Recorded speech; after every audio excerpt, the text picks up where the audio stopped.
Papua New Guinea is located in the South Pacific just above the continent of Australia. It consists of a mainland and a collection of islands. Papua New Guinea shares the island with Indonesia. This island is the second largest island in the world. Papua New Guinea is 178,704 square miles, making it slightly larger than the state of California. The highland regions can be quite chilly at night, although the days are usually warm and clear. Temperatures can range from a low of 39 degrees Fahrenheit to a high of 89 degrees Fahrenheit. Afternoon rains are common.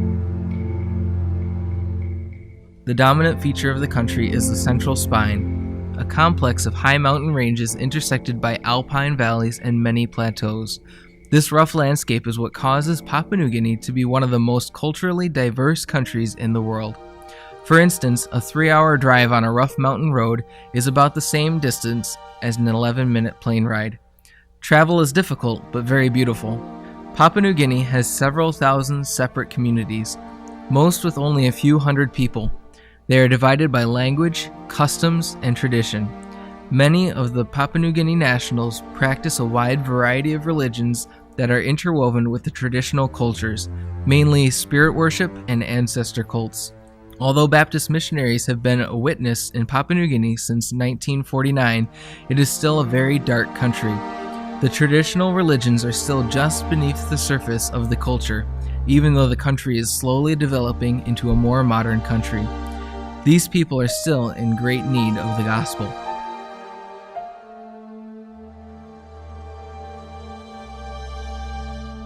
In January of 2013, my wife and I visited Chad Wells and his family. They have been serving God in Pangaea, Papua New Guinea since January 2008.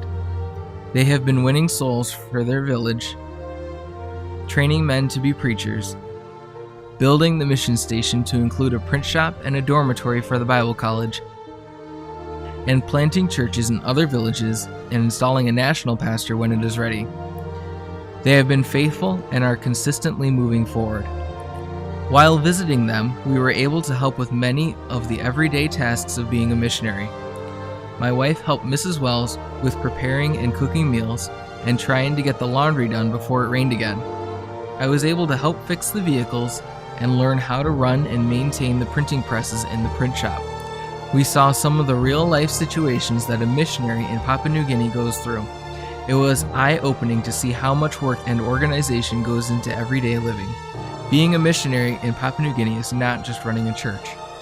At the end of our 3-week trip, Brother Wells asked us to consider coming back to help him and his family with a project in the print shop. They recently acquired a good translation of the King James Bible in Pidgin.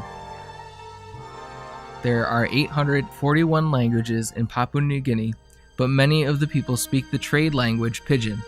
Until now, there has not been a good translation of the Bible, especially the Old Testament, in their own language. We are going to work in the print shop, mainly focusing on printing the Bible in a language the people can read. We will also be assisting Brother Wells in his ministry so that we will learn how to minister to this needy people. Please pray for my wife and I as we prepare, gain skills we will use in Papua New Guinea, and try to be a blessing to the churches we visit along the way.